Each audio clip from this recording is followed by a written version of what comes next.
नमस्कार दोस्तों। एक मुलाकात जरूरी है मैं हमारा स्वागत है। आप सबका स्वागत है। और आज हम जिस शख्स के साथ बातचीत करने वाले हैं वो बहुत ही मशहूर हैं संगीत निर्देशन की दुनिया में। और वो कोई नहीं बल्कि हैं मशहूर संगीत निर्देशक विजू शाह जी। विजू जी नमस्ते, स्वागत है आपका हमारे नमस्ते जी। शो में। नमस्ते जी। या नमस्ते। और आज हम आपके साथ बहुत सारे बातें करेंगे। दोस्तों मैं आपको बता दूं कि विजू जी जो हैं वो अपने ज़माने में बहुत ही प्रसिद्ध म्यूजिक कंपोजर रह चुके हैं। और उनका राजीव राय के फिल्म्स के साथ बहुत ही अच्छा कोलैबोरेशन रहा। जैसे कि त्रिदेव, विश्वात्मा, मोहरा, गुप्त। और उन्होंने गुप्त मूवी का के लिए बेस्ट म्यूजिक डायरेक्टर का अवार्ड, फिल्म फेयर अवार्ड भी जीता था। And he was nominated background music, हाँ, बेस्ट बैकग्राउंड स्कोर के लिए, हाँ। Best background code, I am sorry. या एंड उन्होंने विश्वात्मा और मोहरा के मूवीज मूवीज के लिए नॉमिनेट भी हुए थे। And Viju Shah is still was regarded as a very progressive music director of his times.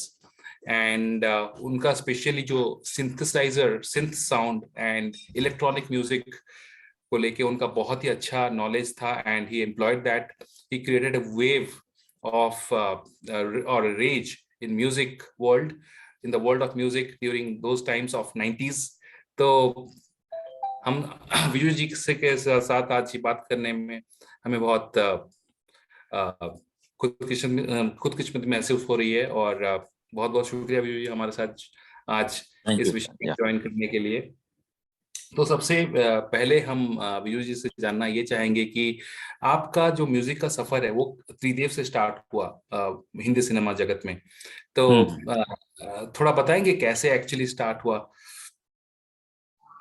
ये मैं इस इंडस्ट्री में पहले तो एज अ म्यूजिशियन आया हूँ, यानी मैं अ, जैसे आपने कहा कि सिंथेसाइजर यानी इलेक्ट्रॉनिक्स पे ऑफ कोर्स डैडी और अंकल के यहाँ शुरू किया मैंने जी। बजाना। यानी मेरी पहली फिल्म थी as a song recording was Don, that was ये मेरा दिल प्यार का दीवाना। दैट वाज वाह। 1974 या 24 अगस्त। और वो वाकई में मेरा पहला गाना था जिसमें मैंने सिंथेसाइजर बजाया। हाँ, जी। तो हाँ, और वहां से फिर जो सफर शुरू हुआ तो आई थिंक सो 1976 में मैंने डैडी और अंकल के लिए गाने अरेंज करना शुरू किया जी। अपने। हाँ, सिटिंग में बैठता था और गाने अरेंज करने का मौका मिला मुझे। और फिर धीरे धीरे मैंने बाहर के म्यूजिक डायरेक्टरों के लिए अ, बजाना शुरू किया। जैसे मैंने बपीदा के लिए बजाया है, अनु मलिक जी के लिए, आनंद मिलिंद के लिए, ओके। राजेश रोशन जी और नदीम श्रवण जी, और ये काफी लोग के साथ यानी वही इलेक्ट्रॉनिक्स कीबोर्ड्स आप जैसे बोलते। जी। जी। तो एक कीबोर्ड से शुरू किया तो, और ग्रेजुअली मेरा जो कीबोर्ड की संख्या है वो बढ़ती गई और एक टाइम पे करीबन 8 सिंथेसाइजर लेके जाता था मैं रिकॉर्डिंग में, ओ क्योंकि वाह। तब डबिंग नहीं होती थी और वन गो पे रिकॉर्डिंग होती थी, तो एक साथ ही जितना बज सकता था वो बजाते थे। आज तो टेक्नोलॉजी कहाँ पहुंच गई है कि आप एक कीबोर्ड पे हम 3 ट्रैक्स रिकॉर्ड कर सकते हो। जी। तो उस दौरान जब हम लोग यूथ का म्यूजिक कर रहे थे, डैडी और अंकल, तब मेरी मुलाकात हुई राजीव से जी। युद्ध के दौरान। तो युद्ध के दौरान मुझे लगता है राजीव के साथ पहली मुलाकात में अ, एक क्या बोलते ट्यूनिंग हो चुकी थी, इन सेंस के जैसे ट्यून अप्रूव हो जाती थी तो ऑर्केस्ट्रेशन और म्यूजिक के लिए राजीव मेरे साथ बैठता था। जी।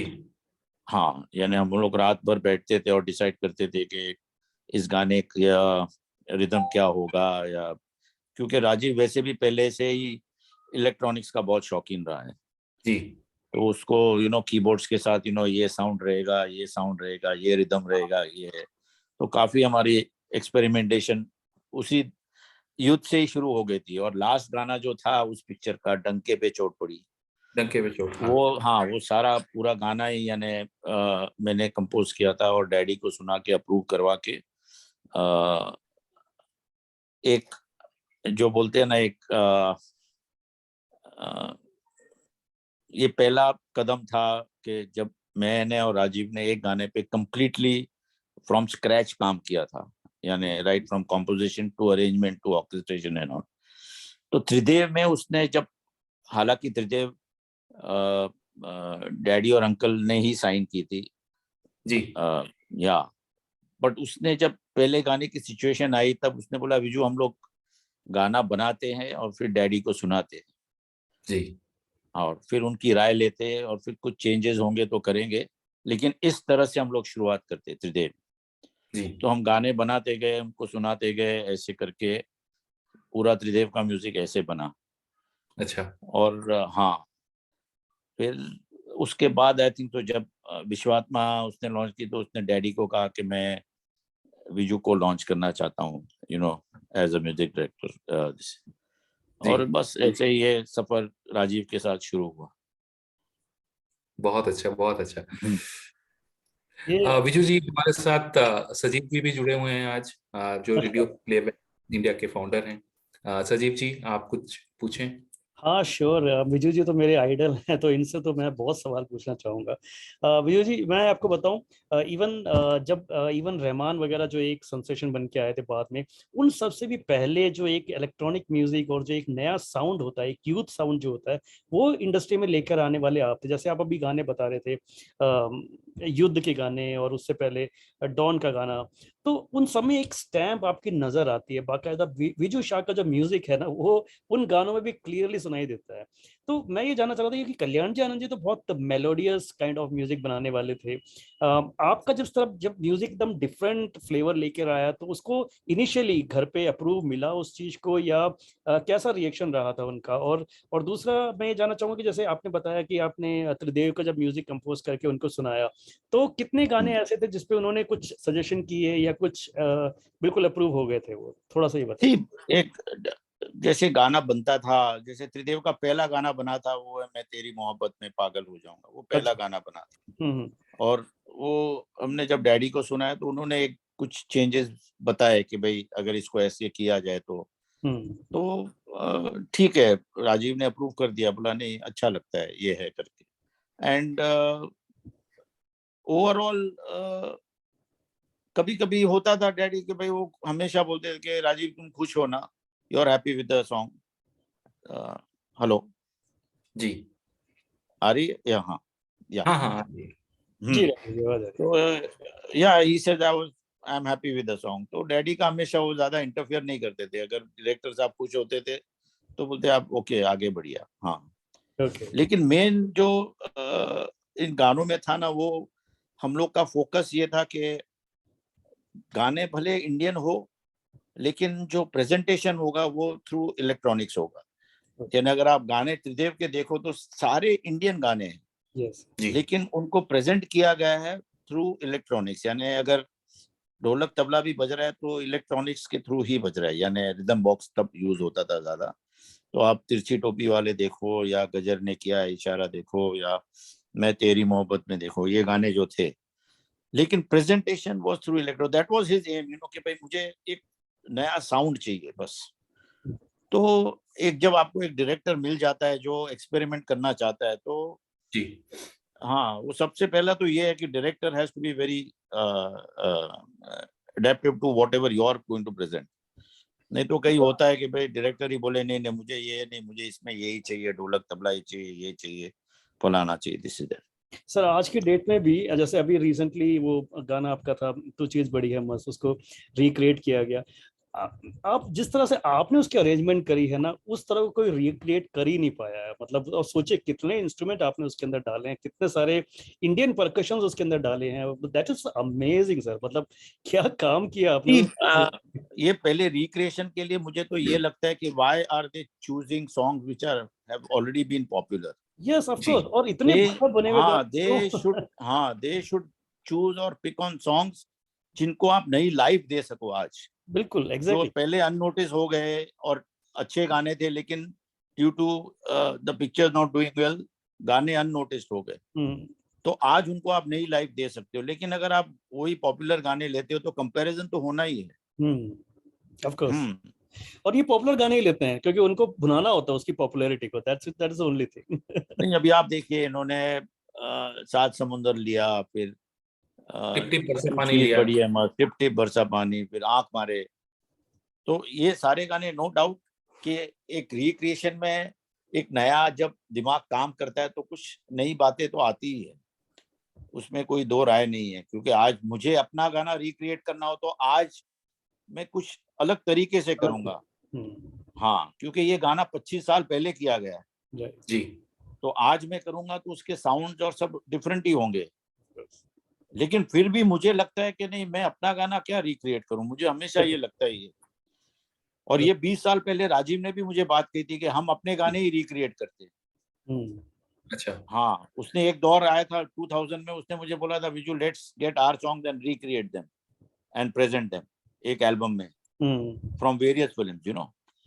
तो मैं उसको बोलता यार वही गाने अभी आप लोग के जो भी करना था अच्छा वो उस टाइम कर दिया हमने। अभी मैं कुछ करने जाऊंगा अभी तो ठीक है, कंपैरिजन में ही आएगा और कुछ ऑफ कोर्स। शायद अच्छा भी बने, ऐसा नहीं है, बट वो 2000 का पीरियड है ना, वो थोड़ा क्लोज था। जैसे अभी गुप्त के गाने, तो अभी गुप्त के गाने आज तक अभी किसी ने अटेम्प्ट नहीं किया रिक्रिएट करने के लिए। राइट, सही बात है। हाँ, क्योंकि ऑलरेडी उसमें इतना इलेक्ट्रॉनिक भरा हुआ ही है। बिल्कुल। सर, रिक्रिएशन की बात चल रही थी तो एक गाना आपने भी रिक्रिएट किया था, बहुत पुराना गाना अपने फादर्स का, कि जो ना कजरे की धार जो आपने बनाया था, मुकेश जी का जो ओरिजिनल गाया हुआ था। So how was that experience, मतलब उस गाने के बारे में कुछ बताइए, because such a melodious song और इतना प्यारा गाना वो है। तो ये गाना बहुत I think so in the early 70s record हुआ था, और जब मैं तो बहुत छोटा था और मुझे ये गाना बहुत पसंद था। अच्छा। हाँ, ये जब रिकॉर्ड होके आया था ये गाना मुझे बहुत पसंद था, लेकिन तब तो as a kid you know I was just, मुझे याद है कि सुल्तान अहमद जी जो थे ना डायरेक्टर, अच्छा जी। प्रोड्यूसर डायरेक्टर, हाँ, वो जब भी सिटिंग के लिए आते थे तो पहले मुझे बोलते ये गाना सुनाओ मुझे। अच्छा, आपको तो बोलते थे? हमेशा वो, हाँ, वो गाना सुनते थे। लेकिन वो उनको एक अफसोस था कि मेरे पिक्चर में ऐसी कोई सिचुएशन नहीं है जहाँ मैं अच्छा। ऐसा गाना डाल सकूं। जी। लेकिन वो हमेशा गाना सुनते थे आके, ये गाना। और मैंने ऐसे ही सोचा था कि कभी अगर मुझे चांस मिला, तब तो वो पिक्चर बन रही थी, लेकिन एक बार जब पिक्चर शेल्फ हो गई तो मुझे ऐसे मन में था कि अगर कभी मौका मिला तो मैं ये गाना जरूर, हाँ, किसी को प्रेजेंट करूंगा ये गाना। जी जी। और ये आप देखिए, मोरा में जब सिचुएशन आई पहले ही कि एक रोमांटिक गाना करना है, जो ड्यूएट होगा, तो मैंने सोचा राजीव को, चलो ये गाना मैं इसके लिए प्ले करता हूँ, ये जो गाना है सुनाता हूँ उसे। तो मैंने जब गाना सुना है तो मैंने पहले से मन सोच लिया था कि मैं इसको थोड़ा पेपी बना के इसको सुनाऊंगा, जी। क्योंकि वो गाना जो ओरिजिनल था वो बहुत ही स्लो था, यानी उस जमाने का गाना था। तो यहाँ मैंने रिदम बॉक्स में थोड़ा अपना, ऑफ कोर्स इंडियन रिदम ही था, लेकिन थोड़ा पेपी बना के ये करके उसको सुनाया। और मैंने उसे बोला कि यार राजीव तू इसको एक दो दिन सुन, फिर डिसीजन लेते हैं हम लोग कि भाई क्या। तो पहले दिन सुना है, फिर बोलता है हाँ बिजू अच्छा है लेकिन कुछ और सोचते हैं। अच्छा अच्छा है, कुछ और सोचते हैं। अच्छा। मैं बोला नहीं, तो और एक बार सुन। फिर उसे मेरे को लगता है सेकंड थर्ड डे बोलता है बिजू अच्छा तो लग रहा है मुझे ये, लेकिन ये तो सोलो है, तो ड्यूएट क्या, आई मीन फीमेल क्या गाएगी इसमें। मैं बोला हाँ, उसके लिए तो हमको राइटर को बुलाना पड़ेगा कि भाई, क्योंकि ओरिजिनल सोलो गाना था। हिंदी वर्षा तो पिक्चर अभी मुझे पता था ये गाना हिंदी वर्जन ने लिखा है, तो मैंने हिंदी वर्जी को फोन किया और बोला कि ऐसा ऐसा गाना है। उनको बताया नहीं कि आपने लिखा है, बोला एक गाना ऑलरेडी लिखा हुआ है, उसका फीमेल पार्ट लिखना है, तो आप आएंगे, आप मंजूरी देंगे लिखने के लिए। अच्छा। तो मुझे बोला अरे विजू तुम घर के बच्चे हो यार, मैं कहाँ ना बोल सकता हूँ, ठीक है मैं आता हूँ। उनको पता ही नहीं कि उन्होंने लिखा है, वो बोल रहे यार। तो मैंने उनको सुना है मुखड़ा, उनका ही लिखा हुआ है, उनको पता ही नहीं उन्होंने लिखा। मैं बोला अभी लड़की क्या बोलेगी इसमें। फिर उन्होंने जो लाइन है कि मन में प्यार भरा, हाँ, मन में प्यार भरा। फिर बहुत हाँ पूरा गाना बन गया, सब हुआ, रिकॉर्ड हुआ, ये करके तब तक उनको पता नहीं था। फिर मुझे उन्हें बोलना पड़ा कि हम लोग हिंदी में जो कविराज जी बोलते थे, कविराज जी आपको अभी याद दिलाता हूँ कि ये गाना आपने, मेरे को लगता है 71 72 में लिखा था आपने। बोले क्या बात कर रहे हो?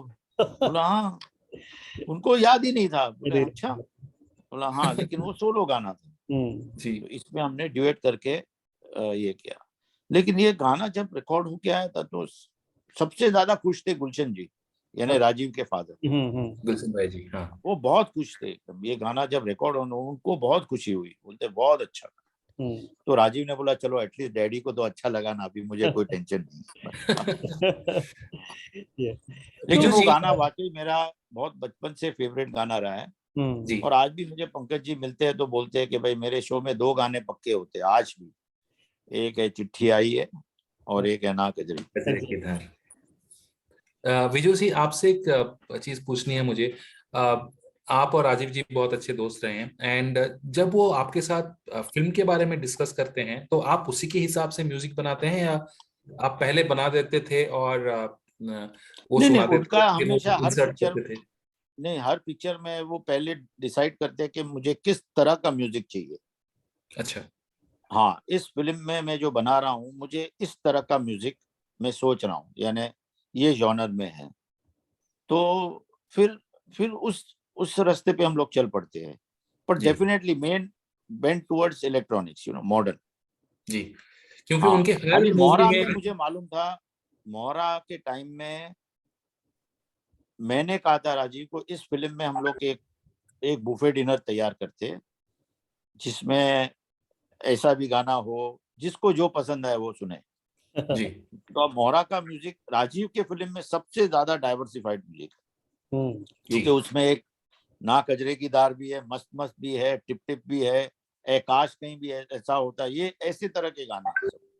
बहुत ही डाइवर्सिफाइड बहुत रेंज है। हाँ, पर यानी उन उसमें ये हाँ अब ये मैंने और एक चीज नोटिस किया है राजीव जी के मूवीज में, तिमोथी फिल्म्स में, सारे क्लाइमेक्स में बहुत एक धांसू गाना रहता है। विलन के अभी वो गजर ने किया इशारा, फिर हाँ, हर एक मूवी में। एक है उसका हमेशा एक क्लाइमेक्स में वो एक गाना, आज तक मुझे लगता है हर हर फिल्म में रहा ही है उसका क्लाइमेक्स में। एग्जैक्टली। हाँ, तो विजय जी, एक चीज बताइए, राजीव जी की हर कोई मूवी है जो भी है मॉनसून में रिलीज होता है, जुलाई में। हाल ही में उनका गुप्त ने 25 साल पूरे किए, आई थिंक आप हम्म भी उस सेलिब्रेशन में शामिल थे। हम्म ऐसा कुछ लगाव था उनका बरसात और मौसम, या नहीं नहीं, मतलब? वैसे कुछ नहीं। आई थिंक सो उसकी मम्मी का बर्थडे आई थिंक सो जुलाई में है, फर्स्ट वीक में। तो जी ही जी। ट्राइज टू हाँ रिलीज अ फिल्म अच्छा। ड्यूरिंग दैट पीरियड, या हाँ ज्यादा करके। और कभी तो आई मीन मौका ऐसा बन जाता है कि भाई जुलाई का है, लेकिन वो ट्राई करते हैं अगर इस दौरान पिक्चर आनी है तो वो अपने मम्मी के बर्थडे के दिन का डेट जी चूज करता है, या ये करके। और हो सकता है उसके लिए जुलाई वैसे भी लकी रहा है हमेशा। हाँ जी, बिल्कुल बिल्कुल, सारे hmm, movies, most of them except I think Vishwatma, सारे जुलाई टाइमलाइन करेक्ट में हाँ, रिलीज हुए या हैं। विश्वात्मा आई थिंक तो जनवरी में आई थी। हाँ जी जी जी। बिजू ये जी करके कभी और आपने, हाँ हाँ मैं पूछ रहा था कि कोई जैसे गानों की एक अलग अलग जर्नी जैसे आप देखते हैं जैसे, तो एक जैसे गाने आपके सात समुंदर पार और आंख मारे, ये आज की डेट में कल्ट हो गए, मतलब आज के जनरेशन में इतने पॉपुलर हो गए। तो ये आप इसको कैसे देखते हैं, मतलब ये जैसे ये गाने जब आपने बनाए थे तब आपको लगता था कि ये आज से 20-25 साल के बाद एक कल्ट बन जाएंगे? तो कभी मुझे ने ये तो ईश्वर की कृपा है और तो कुछ है नहीं। लेकिन मैं आज बोलता हूँ, लेकिन कि आज मुझे आप साइन करोगे तो इतना तो पक्का है कि गाना 25 साल के बाद जरूर चलेगा। हाँ बिल्कुल। हाँ, वो आज चले कि ना चले 25 साल के बाद जरूर चलेगा ये गाना। हाँ हाँ आई थिंक बिकॉज सात नहीं, समुंदर पार उस जमाने से ज्यादा आज की डेट में इतना हिट हो गया, आजकल शायद कोई ऐसी शादी पार्टी नहीं होती कि जहाँ पे वो गाना नहीं बजता होगा। और नहीं नहीं, ओरिजिनल गाना वो बजता मैं भी है। हालांकि विश्वात्मा में उस टाइम भी Vishwatma was nominated for Filmfare जी एंड वो गाना तब भी पॉपुलर था। लेकिन आप सही कह रहे हैं कि आज ज्यादा हो गया है कुछ, क्योंकि मे बी कोई भी डीजे मुझे मिलता है तो बोलता है कि मेरे गिग में मुझे 2-3 बार तो ये गाना बजाना ही पड़ता है। और सडनली वो एक एक्चुअली ये बन जाता है, इसका कोई मेरे को तो रीजनिंग नहीं पता है कि भाई क्या है, एग्जैक्टली। बट वो अपने आप ये गाने कुछ आने ऐसे होते हैं जो अपने आप ये it just fits rightly into everything. या राजीव राजी की फिल्मों के अलावा जैसे आपने कुछ 2 फिल्में जो मेरे हिसाब से आपकी बहुत कमाल की फिल्में रही हैं, एक जैसे आर्य पार और एक छल, इसमें आपने जो म्यूजिक दिया है वो उसके बारे में लोग कम बात करते हैं। मुझे लगता है कि अगेन मुझे लगता है 4-5 साल के बाद शायद उसके बारे में बात करने लगेंगे। तो नहीं, ये आप जैसे बोल रहे हैं आर्या पार का था, उसका म्यूजिक यानी मुझे अच्छा, क्योंकि एक वो था और एक जो मेरा भी एक फेवरेट एल्बम है वो है तेरे मेरे सपने, हाँ जो 96 में, या जिसमें आंख मारे था ये करके। और ऑफ कोर्स एक कमर्शियल में एक था बड़े मियाँ छोटे मियाँ, जो वापस आफ्टर गुप्त, दैट वाज हाँ again a different type of music coming from me, which was एकदम जो अपन बोलते हैं ना भिंडी बाजार काइंड ऑफ म्यूजिक जो था, टिपिकल जी कवाली रंग और ये रंग और वो सब। अरे हाँ, तो Chhal again had some of course, जब when you work with different directors तो कुछ आपके म्यूजिक में कुछ एक नयापन आता ही है। क्योंकि अल्टीमेटली आप गाना जो सिलेक्ट करते हैं वो तो सामने डायरेक्टर बैठा हुआ है, वही सिलेक्ट करता है और वही आपको ज्यादा मोटिवेट और इंस्पायर भी करता है कि भाई हाँ इस तरह का गाना करना है। जी विजू जी, आपने 2020 में नेटफ्लिक्स में एक मूवी रिलीज हुआ था क्लास ऑफ 83, जो हाँ अतुल सावरकर जी ने बनाया था हाँ बॉबी देओल के साथ। आपने उसमें बैकग्राउंड स्कोर भी दिया, बैकग्राउंड, बहुत अच्छा था। उसमें बैकग्राउंड स्कोर बहुत ही लाजवाब था, brought back the memories of your previous films. तो क्या आप you are incline to the films जो ओटीटी में आ रहे हैं उसमें म्यूजिक देने के लिए, या बैकग्राउंड के लिए? I was always open to any medium right from day one. जी मुझे जी कभी ऐसा नहीं रहा है कि मैं फिल्म है तो मैं ये नहीं करूं और वो नहीं करूं। हाँ, it was as per my suitability के भाई मैं कर सकता हूँ, टाइम दे सकता हूँ या नहीं। तो जैसे मैंने गुजराती फिल्म भी की है, जी तो हाँ तभी भी लोगों को लगता है मैं गुजराती फिल्म करूंगा नहीं करूंगा क्या है, लेकिन मेरे लिए म्यूजिक म्यूजिक है, whether I am doing it for films और फॉर टीवी। जैसे टीवी में मैंने वो लगता है मैंने के स्ट्रीट पाली हिल का टाइटल म्यूजिक किया था एकता कपूर की, और जी जी अपना हाँ फैमिली बिजनेस एक सीरीज थी उसका टाइटल म्यूजिक किया था मैंने। तो I mean it's all that way, मुझे कभी ये नहीं लगा कि भाई मैं ये नहीं करूं और वो नहीं करूं। म्यूजिक है तो ठीक है, मेरे लिए कोई प्रॉब्लम ही नहीं कि भाई हाँ। जी हमारे साथ संदीप भी जुड़े हैं। संदीप, आप कुछ पूछना चाहेंगे? वो थोड़ा लेट में जुड़े, लेकिन विजू जी से आप कुछ पूछना चाहेंगे तो बेशक पूछ सकते हैं। Thank you Awan. Viju sir केम छो? मजामा मजामा। Great sir. First of all मैं अपोलॉजीज, थोड़ा फंस गया था एक जगह, तो घर पहुंचते पहुंचते टाइम लग गया। आई एम श्योर मैं कैचअप तो एज सच कर लूंगा। आप लोगों ने क्या अभी तक बात की है, लेकिन मुझे एक बात बताइए। आपने बहुत सारा काम किया है, आई थिंक 30 साल से ज्यादा आपने काम किया है। अगर आप लुक बैक करके देखें, ऐसे कौन एक या दो गाने थे जिसको उसका म्यूजिक देने में सबसे ज्यादा चैलेंज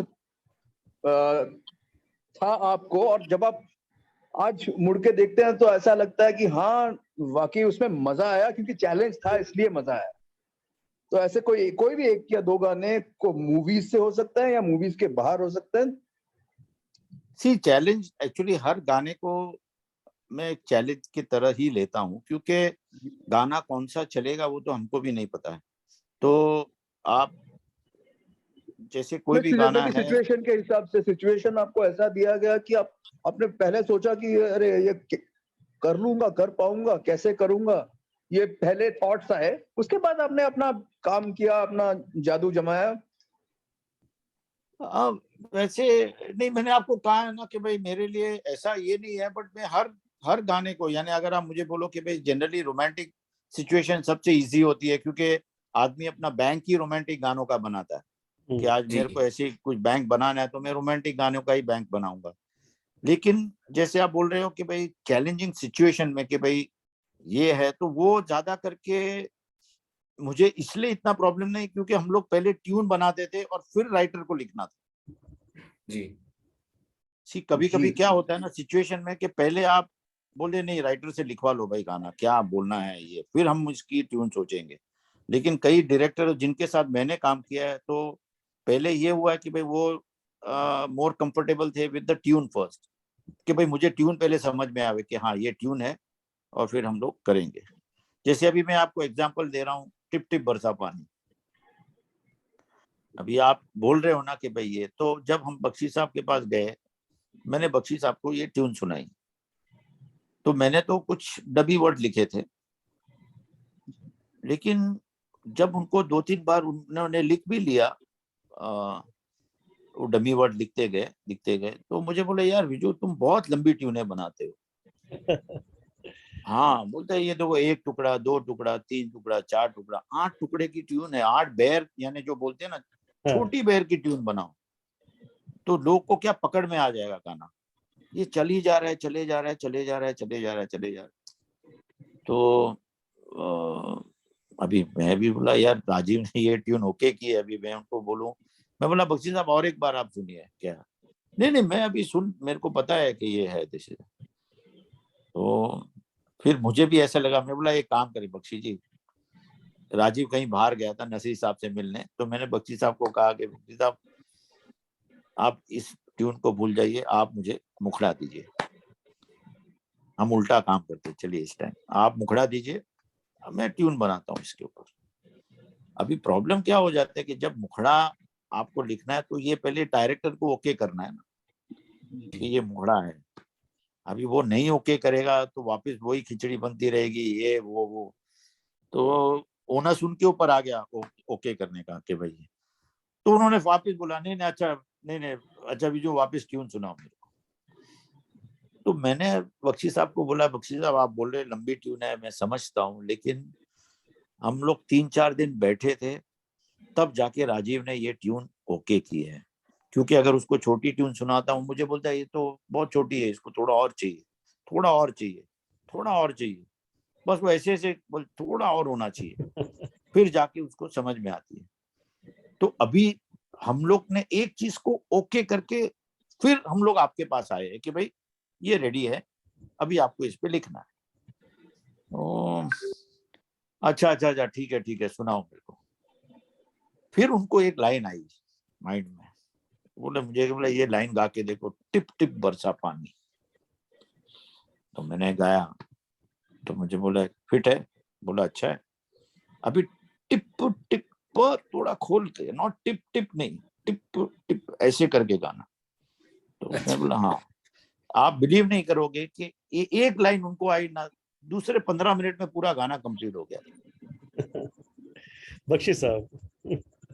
हाँ यानी मुझे ये लगा कि उनको पहली लाइन नहीं आ रही थी जिसके वजह से उनका शुरू नहीं हो रहा था, लेकिन जैसे पहले लाइन आई फिर उन्होंने मुझे पूछा कि अंतरा कुछ बनाया कि मैं लिखूं कुछ। बोला नहीं अंतरा आप लिखिए। बोला हमने सिर्फ साइन लाइन मुखड़ा ही बना के आए थे, अंतरा कभी हम लोग नहीं बनाते, अंतरा आप वर्डिंग लिखिए फिर हम लोग उसके ऊपर ट्यून। तो ये जो ऐसे जैसे ये ऐसी चैलेंजेस बहुत हुई है कि ट्यून ओके फिर वेदर ये पास होगी कि नहीं, अप्रूव होगी या तो राइटर्स के कुछ प्रॉब्लम आएंगे, ये बाकी अदरवाइज तो ठीक है चलते रहता है कि भाई, but with different directors different mindset, थोड़ा थोड़ा एडजस्ट करना पड़ता है, you know that is what. और वो मैंने ज्यादा करके डैडी से सीखा भी है थोड़ा कि हर एक डायरेक्टर का अपना अपना है, उसको आप वो अगर एंगल को आप पकड़ लेंगे ना तो आपका काम बहुत आसान हो जाएगा। जैसे उन्होंने बताया मनमोहन जी के साथ काम करना है तो मुझे ऐसे करना है, मनोज जी के साथ करना है तो फिरोज जी के साथ करना है तो जय प्रकाश जी के साथ करना, तो उनको पता है कि भाई ये इनकी लाइकिंग है, ऐसे करोगे तो काम जल्दी ओके होगा। जी बिल्कुल। बिल्कुल विजय थैंक यू। जी, बख्शी साहब पे आते हैं तो गुप्त के बारे में भी कुछ बताइए। गुप्त के जो आपके गाने थे ना वो आइकॉनिक सॉन्ग्स थे सारे, मतलब वो लिरिकली भी, मतलब लिरिक्स भी उसके बहुत गजब के लिरिक्स हैं मतलब। नहीं बख्शी साहब का लिरिक में तो आप वो तो मेरे को लगता है एक डायरेक्टर के लिए पिक्चर का आगे ही लेके जाते, आधा काम तो डायरेक्टर का अपने गाने में ही वो करवा देते पूरे कैरेक्टर्स का, जैसे तो इसमें भी सारे गाने जैसे है वो ट्यून पे लिखे गए। हाँ, सब ट्यून पे लिखे। जैसे अभी ये गाना आप बोल रहे बेताबिया, तो जब हम उनके पास गए थे, शाम का वक्त था, मुझे मालूम था बारिश थी और ये था, उनको ट्यून सुनाई, अपना सिगरेट ये करके बैठे थे। फिर कुछ मूड में आ गए वो, मुझे बोले जो आज आप फ्री हो आप लोग के, जल्दी जाना है? बोला नहीं फ्री है, कोई बात नहीं। तो बोला आज इसको कंप्लीट करते हैं अपन गाना। और उन्होंने ये लाइन शुरू की, बेचैनिया ये करके थे।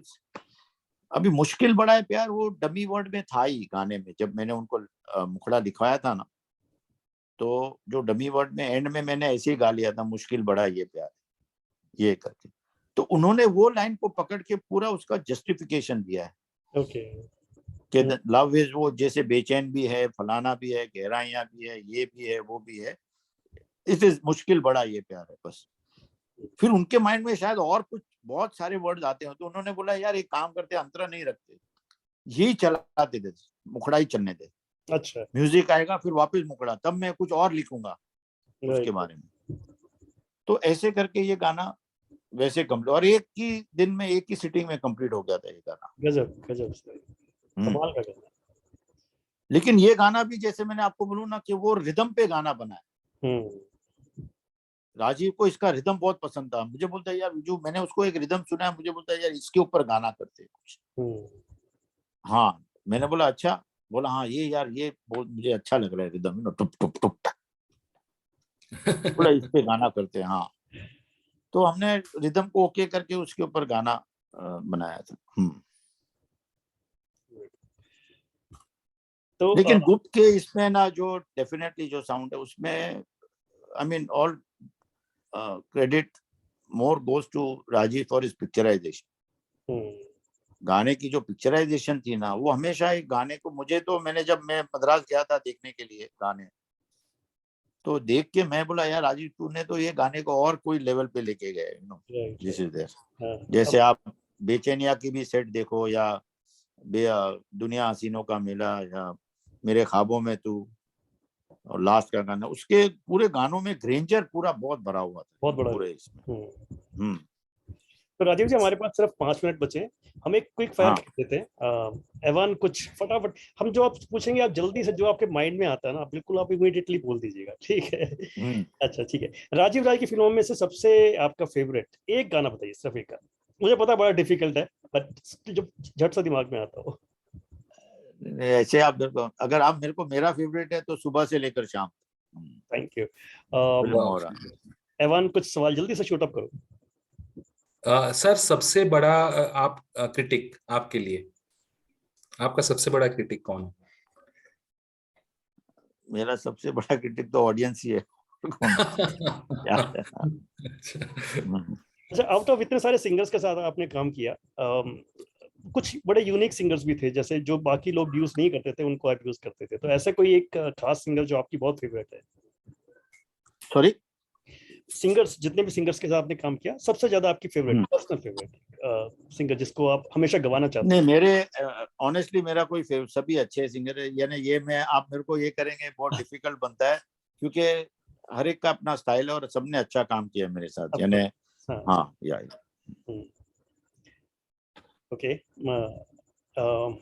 एवान कुछ और सवाल? संदीप? हाँ बस यही सोच रहा हूँ क्या पूछूं। क्या पूछिए। हाँ नहीं, आई एम श्योर अवान आएगा, तब तक मैं भी अपना दिमाग थोड़ा दौड़ा देता हूँ। सर आज ही के दिन असंभव मूवी रिलीज हुआ था 18 साल पहले, 23 जुलाई को। हमारा आपका हम नेक्स्ट कब देख पाएंगे जिसमें आपका म्यूजिक हो? अभी राजीव की फिल्म इनफैक्ट शुरू हो ही रही है, हमने ऑलरेडी गाना रेडी कर लिया है, रिकॉर्ड करना बाकी है। वी आर जस्ट वेटिंग के कब रिकॉर्ड करना है, क्योंकि गाना ओके हुआ है जी, और बस it is just to be recorded. हाँ, तो वो शायद आपको next year, early next year सुनने मिल जाएगा। या जी तो thank you so much Viju sir, thank you sir. बहुत अच्छा लगा आपसे thank you sir, and absolutely absolutely. Sir, Thank you. हर गाने के पीछे एक स्टोरी है, और आपने बाखूबी वो बहुत अच्छे से आप हमें वो जमाने पे लेके गए।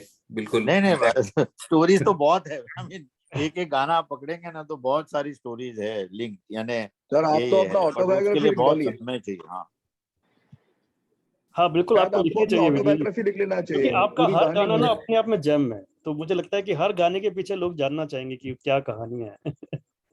हाँ हाँ, यानी होता है कभी कभी, यानी अपने हम कोशिश तो ऐसे ही करते हैं कि भाई जैसे आपको मैंने बोला कि लोगों को आज जो अननोटिस गाने हैं ना उनको पकड़ के रिक्रिएट करना है। जी तो लोग, और वो ऐसा होगा, मैं आपको बोलता हूँ ये कभी भी हो सकता है ये। हाँ, और जब होगा तो लोग अरे ये तो पब का गाना है, तो बोले तब क्या हुआ था, नहीं आज चल रहा है। तो जिस एग्जैक्ट। गाने का जब वक्त होगा ना तब चलेगा वो। हाँ, मैं तो ये बिलीव करता हूँ हम लोग जब गाना बनाते हैं ना उसकी कुंडली तभी लिखी जाती है कि इसका क्या जी होना है। हाँ, जी जैसे हर एक इंसान की कुंडली है ना, वैसे हमारे गानों की भी कुंडली बनी जाती है जिस दिन। लेकिन बिल्कुल आपके बिल्कुल। गाने आई मीन लॉन्ग लास्टिंग रहे हैं, दैट इज रिमार्केबल। 25 साल 30 साल अभी भी ओए ओए आप इमीडिएटली स्कूल के दिनों में ले जाता है। ओए ओए कितना हम खुद नाचते थे उस गाने में उस टाइम, या अरे कुछ हम चीज लोग, बड़ी है मतलब मैं कॉलेज के दिनों जैसे, में। हाँ उस टाइम, वो गाने के टाइम में तो हम लोग पुलिस स्टेशन में भी जाके आए अरे वाह। कि ये सब, हाँ इतना बवाल हो गया था ये सब। हाँ, क्योंकि एक जगह से कोई ओए बोलता है, दूसरे जगह से वो जवाब देते थे। हाँ हाँ, ये करके। बट ये सब ईश्वर की कृपा है और कुछ नहीं, जब तक उसका आशीर्वाद नहीं होता है कुछ नहीं होता है गानों का। जी जी हम्म, विजू जी, हमारे साथ जुड़ने के लिए बहुत बहुत शुक्रिया। बहुत अच्छा लगा हमें आपके साथ बात करके। हम जल्दी आपको नेक्स्ट रिलीज जो होने वाले है उसका बेसब्री से इंतजार कर रहे हैं, and wishing you sure all the sure, very best. Thank may you, God absolutely. Bless you नमस्कार, with good health, happiness and prosperity नमस्कार, sir. Yeah thank thank you so you much, sir, thank you so Thank much. Thank you. Thank you sir, thank you so much.